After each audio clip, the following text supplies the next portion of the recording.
মুহাম্মদ সাল্লাল্লাহু আলাইহি ওয়াসাল্লাম কেমন মানুষ ছিলেন জানেন? উনি একবার একটা বাগানের মধ্যে প্রবেশ করেছে। আল্লাহু আকবার। উনি বাগানে প্রবেশ করার সাথে সাথে একটা উট ওনার সামনে দৌড়ে এসেছে।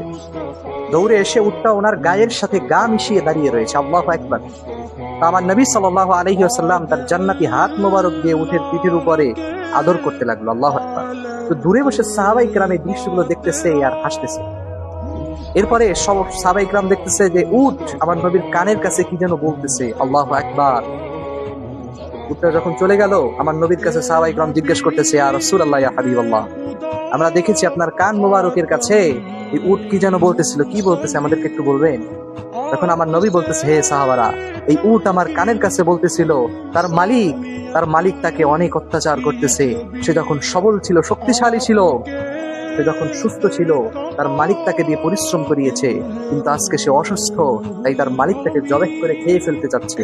এইটাই উট আমার কাছে বলতেছিল, আমার কাছে অভিযোগ করতেছিল। চিন্তা করে দেখেন একবার, কি পরিমাণ মহামানব ছিলেন, কি পরিমাণ সুন্দর চরিত্রের অধিকারী ছিলেন। পশু পাখি পর্যন্ত তার প্রেমে মাশগুল ছিল। আর আমরা হতবাগা উন্মত, তার সুন্নাতকে ঠিক মতো আঁকড়ে ধরতে পারি না। যুবক মনে করে মুখের মধ্যে দাঁড়িয়ে রাখলে মনে হয় বৃদ্ধ হয়ে যাবে। যুবক মনে করে নামাজ মনে হয় বৃদ্ধ বয়সের ইবাদত। আহা, এত কিছু ভাবলেন আপনি, এইটা ভাবতে পারলেন না যে আপনার থেকেও কম বয়সী যুবক প্রতিদিন মারা যাচ্ছে। আপনি যে বৃদ্ধ হবেন তার কোনো গ্যারান্টি আছে ভাই? বলেন না, কোনো গ্যারান্টি আছে? কোনো গ্যারান্টি নাই। মালাকুল মাউত আপনার সামনে আসার সাথে সাথে আপনার জীবন তরী ডুবে যাবে। আল্লামা ফুলতলি সাহেব কিবলা রাহিমাহুল্লাহ বলেছেন, জীবন তরী কখন ডুবে যায় জানি না, কিন্তু কি মালিকের কাছে নিয়ে গেলাম সেটাই তো বলতে পারি।